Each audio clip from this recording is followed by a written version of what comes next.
Ինչ վերաբերում է կառավարչի աշխատավարձին, կառավարչի աշխատավարձից ես մի անգամ ասել եմ, չէ, երբ որ ասում ես գնում եմ հանուն Հայաստանի Հանրապետության ինչ-որ բան անելու,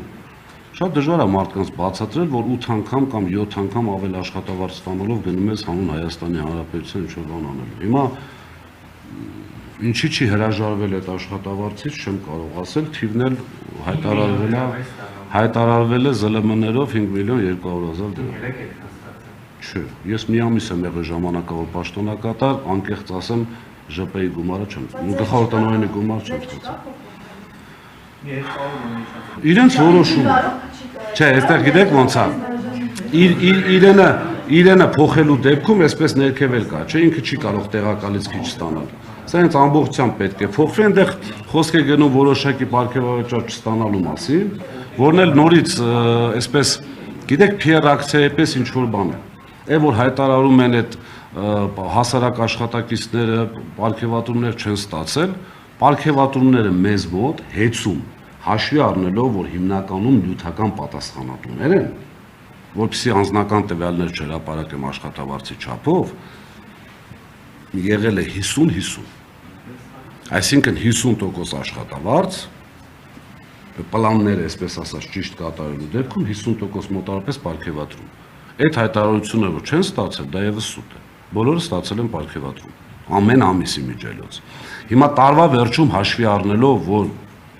չկա աշխարհում մի այդպիսի մեծ կորպորացիա կամ կազմակերպություն, որ տարվա վերջում ղեկավարները որոշակի աշխատանք կատարելու արդյունքում չստանան որևէ բոնուս։ Այդպիսի բան գոյություն չունի։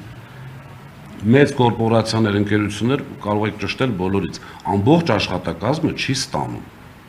Ստանում են որոշակի մարդիկ, վերջինաշով այդ ռիսկն էլ է, չէ, իրանց է կառավարման։ Այսինքն ընդհանուր, չգիտեմ, ամենավատ անուն ունենալու կամ այսպես թիրախավորվելու հետ կապված։ Հիմա լավ է կառավարը ստացել է։ Ես օրինակ ամբողջ 10 տարվա ընթացքում ստացել եմ 2 անգամ ընդհանրապես։ Ոչ թե վատ եմ կառավարել, իմ աշխատավարձը բարձր է եղել, իմ ղեկավարի հետ պայմանավորվել ենք, որ այսպես է։ 2 անգամ, իսկ այդ տասնյակ միլիոնավոր դրամներ ես մի անգամ ասեցի, չեն ուզում հայտարարեն, այդպես սկզբունքայինորեն, մի ֆինանսական տնօրեն ունեինք, որը 10 տարի աշխատելուց հետո աշխատանքից դուրս էր գալիս, իրան տրվել է ընդհանուր այսպես ատպուսկնոյ, որոշակի գումար։ Հիմա թող հայտարարեն գլխավոր տնօրեն եւ ներքև։ Տնօրենների խորհրդին չի վերաբերվում, պարզ ասում եմ, որովհետեւ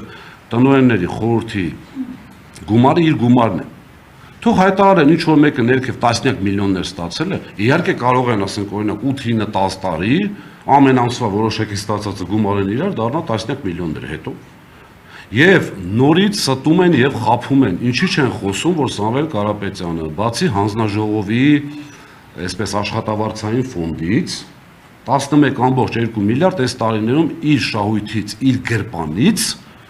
ավելացրել է աշխատավարձային ֆոնդը, որը հանձնաժողովի հաստատումով չի եղել։ X հանձնաժողովն է հաստատում, որը մտնում է սակագնի մեջ, հաշվի առնելով, որ աշխատողների քանակը ավելի շատ են, կրճատելու փոխարեն Սամվել Կարապետյանը իր գրպանից 11.2 միլիարդ այսպես սուբսիդավորում է։ Դրա մասին ինչի չեն խոսում։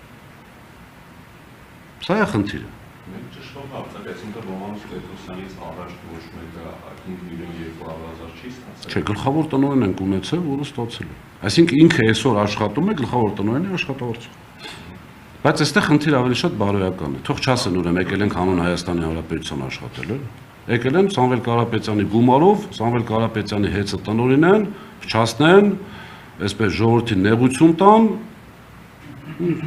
այսպես խոսք կա, չկա չարիք առանց բարիք։ Այսինքն հիմա այսպես պետք է լիներ, որ մարդիկ հասկանան, որ ավելի լավ էր կառավարվում։